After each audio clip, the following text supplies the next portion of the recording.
தமிழுக்கும் விஜய் பண்ண வணக்கங்கள். இன்னைக்கு நம்ம இந்த வீடியோக்கு இதை பற்றி பார்க்க போனால் நம்ம மணிரத்னம் அவர்களுடைய டைரக்ஷனில் நம்ம கமலஹாசன் அப்புறம் நம்ம எஸ்டிஆர் இவங்களோட நடிப்பில் வெளியே வர தயாராக இருக்க படம் தாங்க டக் லைஃப். இந்த படத்தோட ட்ரீசரை சும்மா கொல்ல மாசாக விட்டுருக்காங்க. இப்போ ட்ரெண்டிங் நம்பர் 2ல் இருக்குது. ஸோ அந்த அளவுக்கு பயங்கரமாக போயிட்டுருக்கு. ஸோ அந்த ட்ரீசரை பற்றி இன்றைக்கி நம்ம இந்த வீடியோவில் பேச போகிறோம். இந்த ட்ரீசரை பற்றி சொல்லணும்னா ஒரு பனி பிரதேசம் அங்கே பார்த்தீங்கன்னா யார் ஒருத்தர் தடுமாறி நடந்து போயிட்டுருக்காரு.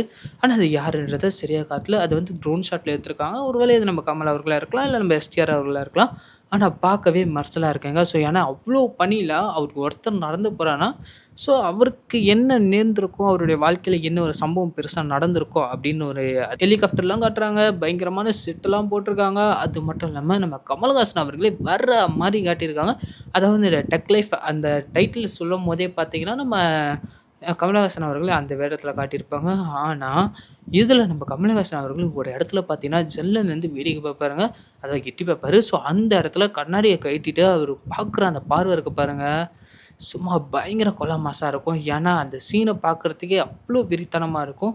நம்ம கமலஹாசன் அவர்களுக்கு ஏதோ ஒரு ப்ராஜெக்ட் கொடுத்துருக்காங்க. அந்த விஷயமா நம்ம கமலஹாசன் அவர்கள் யாரையும் பின்தொடராங்க. அதனால் நம்ம கமலஹாசன் அவர்கள் அந்த விஷயத்தில் பார்த்துட்ருக்காருன்னு எனக்கு தோணுது. ஸோ இதில் மெயின் வில்லனாக ஒன்று நம்ம கமலஹாசன் அவர்களாக இருக்கணும், நம்ம எஸ்டிஆர் அவர்களாக இருக்கட்டும்.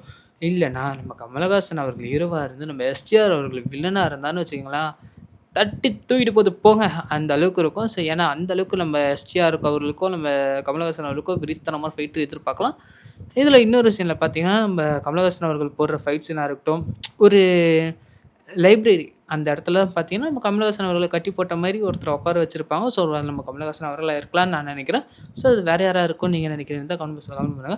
ஸோ இந்த மாதிரி பல பேர் வந்து நம்ம கமலஹாசன் அவர்களை டார்ச்சர் பண்ணுறாங்கன்னு நினைக்கிறேன். ஏன்னா நாடு விட்டு நாடு கண்டு விட்டு கண்டு நம்ம கமலஹாசனுக்கு போய் பாட்டு பட்டு அனுபவிச்சு அங்கே தப்பிச்சு வர முயற்சி பண்ணுறாரோ அப்படின்னு எனக்கு தோணுது. ஸோ அவர் யார்கிட்ட மாட்டியிருப்பார், அவர் எதனால் வந்து பதுங்கி இருந்திருக்காரு, இப்போ எதனால் பாயத்துக்கு ரெடி ஆகிட்டு இருக்காரு நம்ம கமலஹாசன்.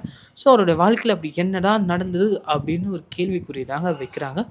ஸோ நம்ம எஸ்டிஆர் அவர்களை பார்த்தீங்கன்னா ரத்தம் சொட்ட சொட்ட திரிக்க வெறித்தனமாக வந்திருக்காருங்க நம்ம எஸ்டிஆர்.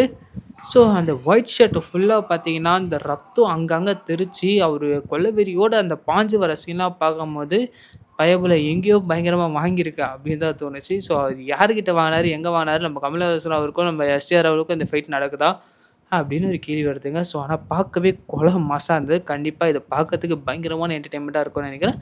ஸோ வெறித்தனத்தின் உச்சக்கட்டம் அப்படின்னு சொல்லலாம். இது எந்த மாதிரியான கேங்ஸ்டர் படமாக இருக்க போதா, இல்லை கமர்ஷியல் படமாக இருக்க போதா, இல்லை ஃபன் என்டர்டெயின்மெண்ட்டாக இருக்க போதான்றது செம த்ரில்லிங்காக இருக்குது. இது நம்ம மணிரத்னம் அவர்களுடைய படம்னால கண்டிப்பாக இது வந்து ஒரு மெசேஜ் சொல்கிற மாதிரி இருக்கும், மக்களை என்டர்டெயின்மெண்ட் பண்ணுற மாதிரி இருக்கும், ஒரு பயங்கரமான ஹிட் கொடுக்குற படமாக இருக்கும்னு நான் நினைக்கிறேன்.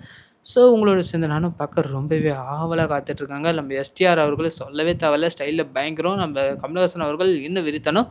ஸோ இவங்க 2 பேர் சேர்க்கும்போது படம் சும்மா ஃபயராக இருக்க போதுன்னு நினைக்கிறேன். ஸோ கண்டிப்பாக உங்களோட சேர்ந்து நானும் பார்க்க.